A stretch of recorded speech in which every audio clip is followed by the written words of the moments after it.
Hi, and welcome back to FANG Friday. I'm Ross Healy, the Chairman of Strategic Analysis Corporation and a Senior Portfolio Manager at McNichol & Associates Asset Management. Every week we like to give investors like you a look at our proprietary structural valuation analysis charting and analysis system. Our system uses not just price, like most technical analysts' charts, but also takes into account balance sheet data, income statements, cash flow analysis, and street estimates from Wall and Bay Street analysts.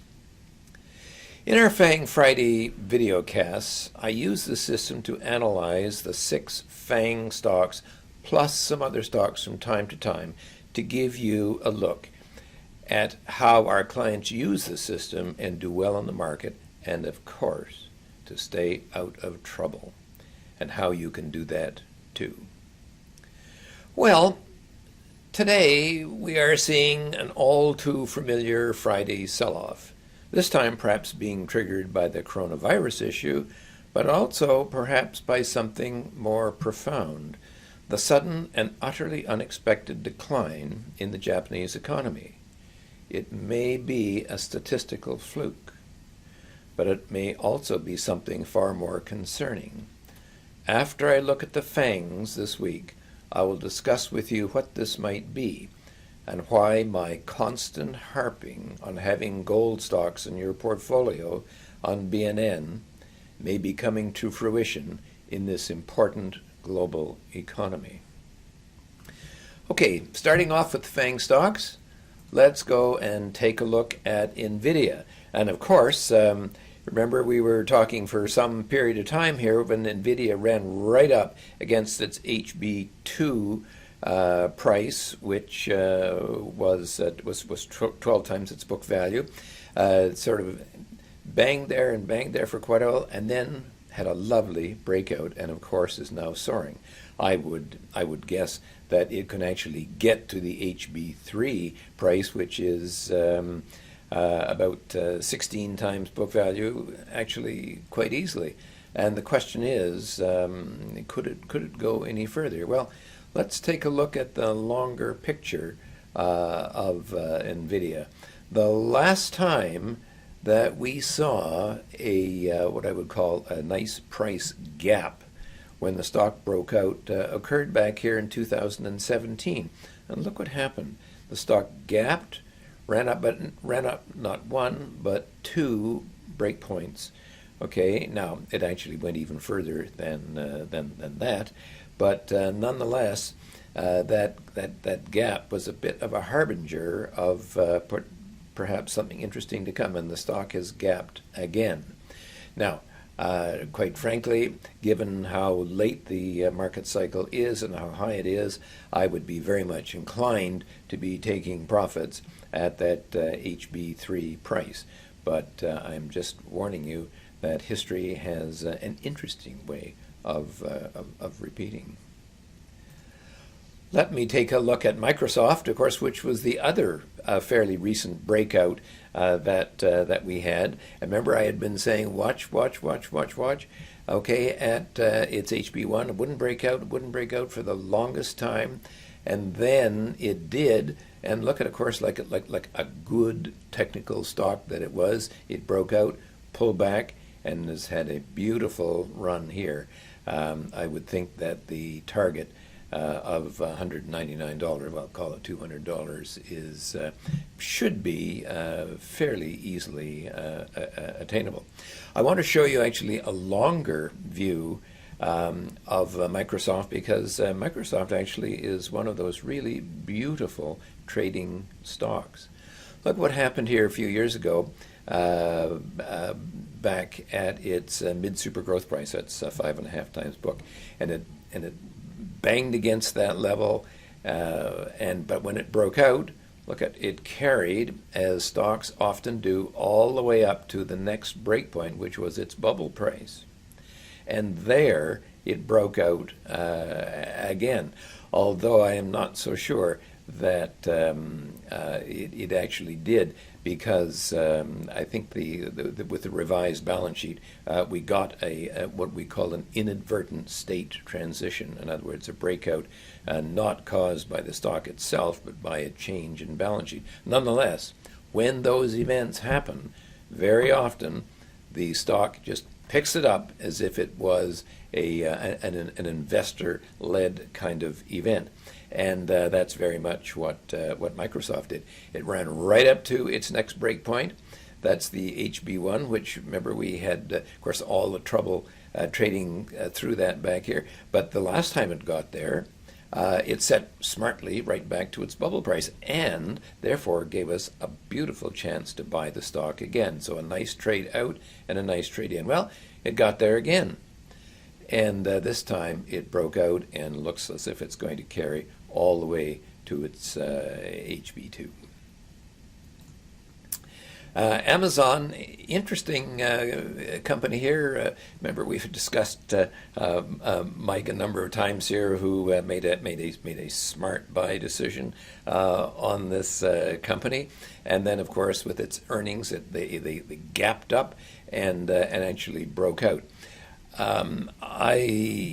Whereas I welcome that, I also have to say, I'm not going to be jumping up and down with glee and joy and saying, oh, this looks like it's going to run all the way up to its HB4, which would be 20 times its book value. I'm not going to say that yet, because I'm not sure that stock has broken out.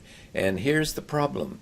Do you see that? See, the last balance sheet date I had was October, which means that there's a new one that is probably, if not in the can excuse me, if not in the can right now, it's probably very close to it. So we're going to find out actually what has happened to the Amazon balance sheet, and whether that breakout was real or not.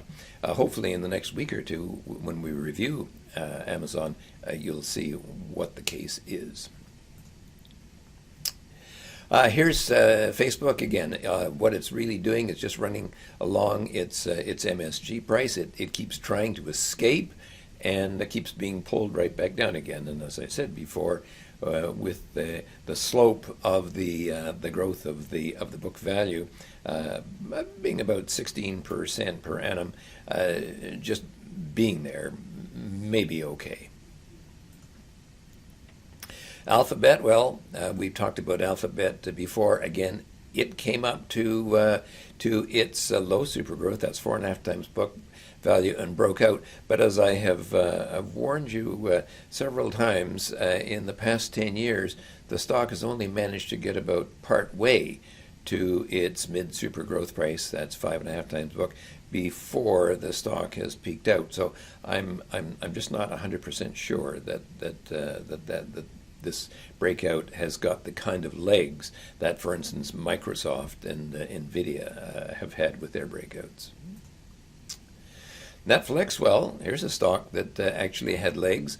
It struggled and struggled, broke out, pulled back, but it looks as if it's got the oomph to get all the way to the HB4 price. So I think we would just want to hang in there for a move to $415. Apple, well, here's Apple having, well, this actually is Apple 3 or 4 weeks ago, and you see that it broke out over its HB1, and we were thinking that maybe the HB2, which was 14 times book value, would be about it for the stock. But as it transpires, with the new balance sheet in, the company has bought back so much stock that it's actually reached its HB2 price and quote unquote broken out. In other words, what we call an inadvertent state transition. Okay, now what will happen going forward is that the market will treat these new boundary conditions as its support, $296, and its new resistance up at 380. Now, the problem, of course, with forecasting $380 is that, well, the fair market value is minus 34%. You can see the fair market value line way down there. So the stock is not exactly a steal. And for the past 10 years, this level is actually very, very exalted. Okay, that's the FANG stocks, and I promised you at the outset that we would talk about what may be going on in the in the global economy, and whether the action, particularly in the gold stocks, is a result of what's going on there. Now, some time ago, I wrote a piece, a monograph, about 23 pages or so, which I entitled Black Hole Economics. And in it, I observed that any country which has a debt to GDP ratio of $3.50 to 1 is kind of what we would call on the event horizon of a black hole. If the country then exceeds that, in other words, the debt to GDP ratio rises above $3.50 per dollar, then what happens is that the GDP starts to collapse. And in 2008, that started to happen in the United States, and they had, of course, the worst recession ever. Well, not so much fast forwarding, but slow forwarding to the mid-teens. Both Greece and Spain got to that level, and they crashed through that, and the result was a 25% decline in their GDP. Now, what is concerning is this sudden setback in the Japanese GDP, and it's a big setback. It isn't a trivial one. Japan has been sitting right on that $3.50 to a dollar ratio for 20 years. And I have a feeling that their central banks and their politicians may be sort of getting a little bit twitchy, like, can't you guys get some growth? Can't you give us some more stimulus to push us on? The problem with that stimulus is that fundamentally it adds debt to the economy, and if you cross that ratio, then what happens is your GDP will start to collapse. We'll have to watch Japan very carefully going forward, but the action of gold is more consonant with something like this happening than is, for instance, a concern about the coronavirus.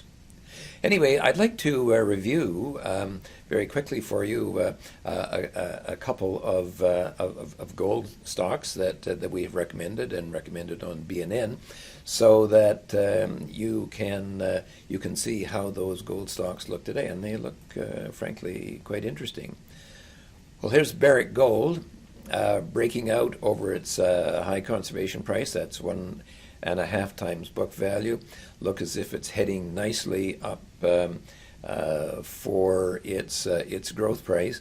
But if we take a longer look at Barrick, we'll see that it could be something quite a bit more interesting than that. Here was the run in gold a few years ago, and it only got up to about 1575, eh? And look what happened to Barrick then. The stock ran all the way up to its super growth price. That's 3.5 times book value. Well, look at how big that run was. Well, it could well be that we're just starting that run again, in which case there is some possibility that we could be looking at a price as high as $56. No promises, but nonetheless, once these movements in the gold stocks start, they can really develop a life of their own. Kinross is a stock actually that has been featured in our model portfolio last year when it was one of the great performers for us, and this year when it continues to just really move strongly up. Every time you look around, it seems that stock gets to another kind of recent high. And look at here's a gold company which actually has positive fair market value. I will have to tell you, among gold stocks, that's a bit of a rarity. So it's nice to see. Finally, however, a stock which I've recommended on BNN, Fortuna Silver. I like the silver stocks. The gold to silver ratio favors the silver stocks tremendously, and if so, you should have at least one silver stock, and Fortuna is one which I really like. Notice again, look at the fair market value. It is 97.78% higher than the current price. So if this breakout in gold over the $1,600 level and the movement in silver is any indication, and I think it is, this stock may have a long way to run. Anyway, that's it for FANG Friday, and I hope you've enjoyed it. If you are interested in taking the next step in investing using SVA, like so many of our clients have, then visit our website, strategicanalysis.ca, or give me a call at 416-489-3603. Or if you're in Southern Ontario, come on down to our offices. We're at 130 Bloor Street West. I'd love to chat with you and show you how you can improve your returns and build your confidence in the market. We do offer introductory pricing, and I will explain, of course, how to use our 4,000 charts. And best of all, the service is completely tax deductible against your income, so it's practically free. Anyway, this has been Ross Healy, the chairman of Strategic Analysis Corporation and the senior portfolio manager at McNichol & Associates Asset Management, reminding you that nothing, including investing, is difficult if you have the right tools, as I hope that we have shown you today. See you next week.